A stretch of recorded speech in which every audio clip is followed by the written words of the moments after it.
Hey guys, it's Tentative here, bringing you another video today. This is going to be a little different. I'm sitting next to the bike here because what I'm going to be a little bit of a discussion today. What I want to talk about is the 2019 Supercross season. Now, there are a few things I want to discuss with you, and I guess I'm going to get right down to a big topic. Where's James Stewart? I've been doing a lot of research, looking at his...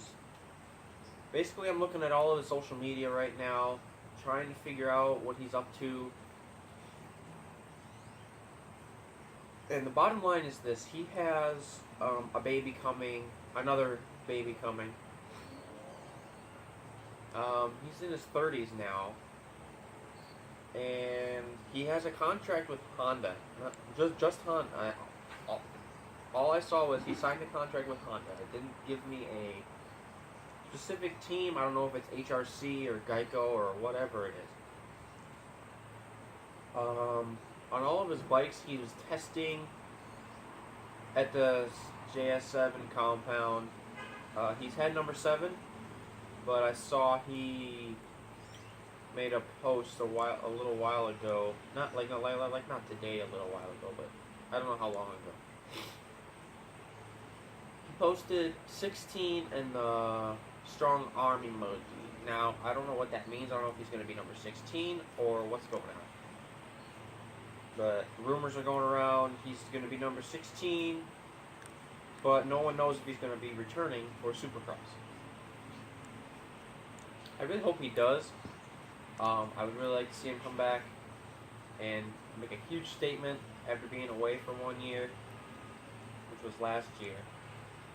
But we'll see what goes down. I'm not sure what's going on. His contract ran out with Suzuki in 2018, and nobody else would sign him or nobody offered him anything. And plus, he's been around his family for a while, but he still rides and he helps his brother ride, and he rides with his brother. So.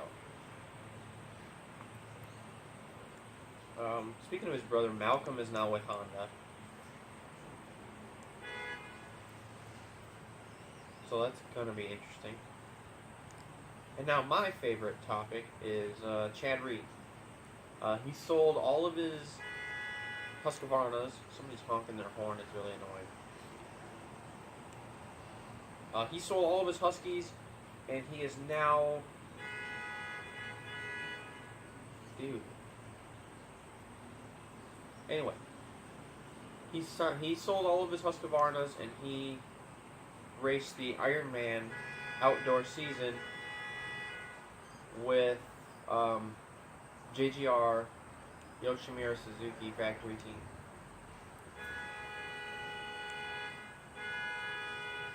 So that was actually, honestly, that was really cool to see. I'm very happy he raced with Suzuki because he got a second place in the first moto. Like right out of the gate, and then he got the whole shot in the second moto. I think he shines on a Suzuki. Of course, he won his 2 championships in Supercross on a Yamaha. He's never looked better on a Suzuki. Like in 2009 when he won the outdoor championship, he couldn't have looked any better. And when he was, even when he was with Supercross that year, he looked really well. He looked really good on a Suzuki. So.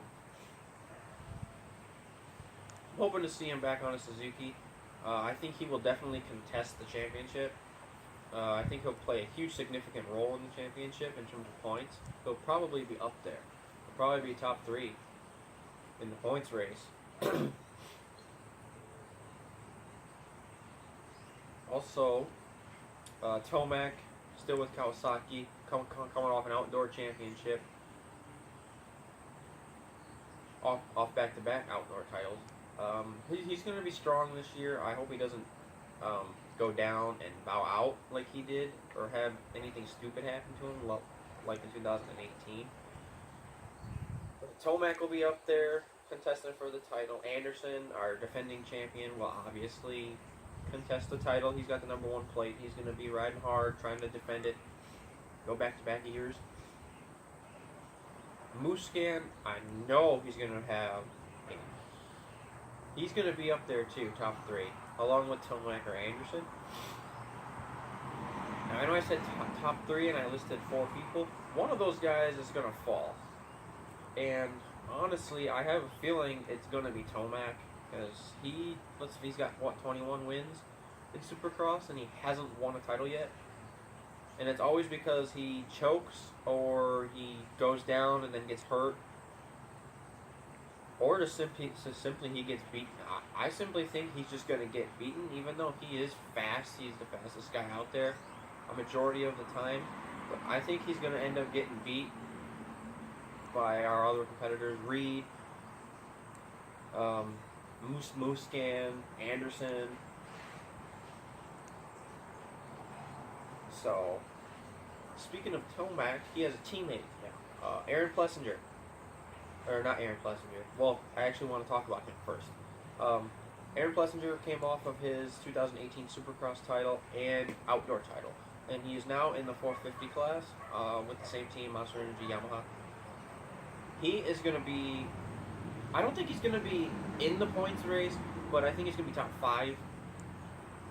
And that's just simply because he's coming off a wave of momentum in the 250 class, and he's transitioning to the 450 class. Usually when you transition, you're kind of top 5, top 7, but not in the points chase. But he's gonna be a competitor once he gets used to the big bike. So I think that's gonna happen. Tomac's teammate is Joey Savacci. He's won races. He didn't win any titles, I don't believe, in the 250 class, and he is now on the 450 this year. Or this upcoming year. So it's going to be interesting to see Savacci. I've seen him ride the 450. He looks very good on the 450 bike. Obviously, it's Monster Energy Kawasaki. He's going to be Tomac's teammate. Muscan still with Red Bull KTM. Jeremy Martin is now on the JGR Yoshimura Suzuki team. That's interesting to see. I don't think there's anything else I wanted to talk about. A little bit more on Chad Reed. I've seen him on social media, on his Instagram mostly. He has so many posts about him being with the JGR team. He's testing with them a lot. He's been riding with them every day since he got the offer to race Ironman. He goes there during the week to train, and he comes back for the weekend. I really hope he gets a contract with them. There's no official contract signing or contract put out there for him, but he is riding on the Suzuki team, like in terms of testing and getting back into Supercross mode, so to speak. So I really look forward to seeing him on a Suzuki, honestly. If he's on that Suzuki, he's going to contest for the title. Suzuki might not have all the power in the world, but he tuned the bike right, and obviously it's a factory team, so they know what they're doing. They'll get hole shots and they can stay out front. If people say it's a good brand, if it's a bad bike, then why did RC win a title 2 times, back-to-back years on a Suzuki? It might have been a 2-stroke, but it's still Suzuki, and everybody calls Suzuki bad bikes. And Ricky Carmichael won back-to-back titles on a Suzuki, and he went out winning in 07. In 07, he retired still winning on that Suzuki. So, if Reed gets put on a Suzuki, he's going to probably be just as well as he was in 09.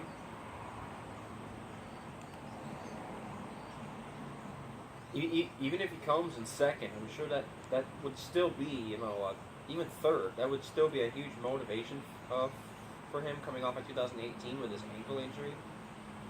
And he said it was a struggle for him. He was recovering from an injury and then obviously putting all your money towards racing and running your own team like that with the privateer Husqvarna.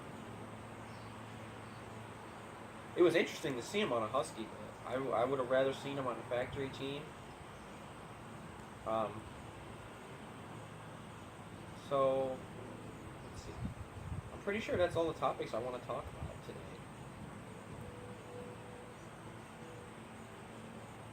Yeah, Stewart, Malcolm, Reed, and the title contenders for the next year in the 250 classes. Oh, Osborne. Let's talk about the 250 guys. Obviously, Plessinger for 450 class. I mentioned that already. So who is going to win that championship? I have no idea. It's going to be a big competition for this year in the 250 class for that side. Osborne, on the other hand, defending his championship for the third year. His third year with the title. He's going to be defending it again, trying to win it for the third time. Osborne probably going to win the title again, let's face it. Osborne's a tank in the 250 class. And obviously you got everybody else like Faulkner and McElrath, Martin. All them guys are going to contest for each series as titles. I hope Martin wins it on that Suzuki, because that would be really cool to see. Nicoletti, I think, is Nicoletti ran out of his Husqvarna contract, so I don't know what he's going to be doing.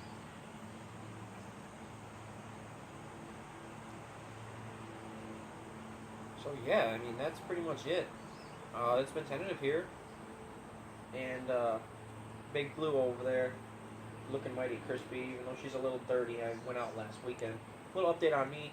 Went out last weekend riding. It started raining. That was a day I was feeling so good, and one of those days where you just feel like you can beat everybody. And honestly, before it started raining, I was passing a lot of people. I was catching up to the crowd pretty quickly.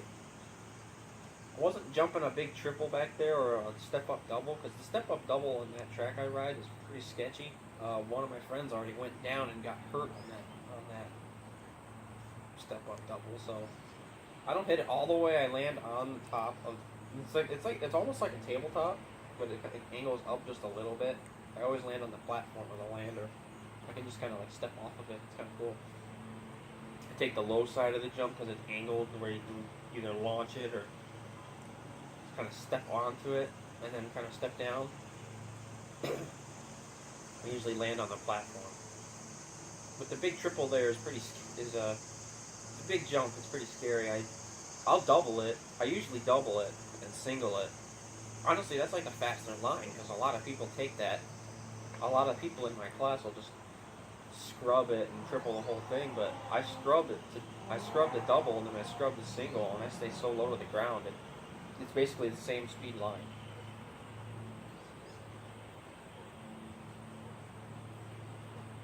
But I'm going to be getting a lot of work done on this bike again. In the upcoming months, I'm going to be putting away a lot of money to save for a new pipe, bars, need some bars, and levers, a skid plate. I need one of those. But that's pretty much it. Disc guards. But other than that, that's pretty much it. Yeah, I discussed everything I wanted to talk about, and it's been tentative here, and I'll see you guys in the next video. Alright, peace out, guys.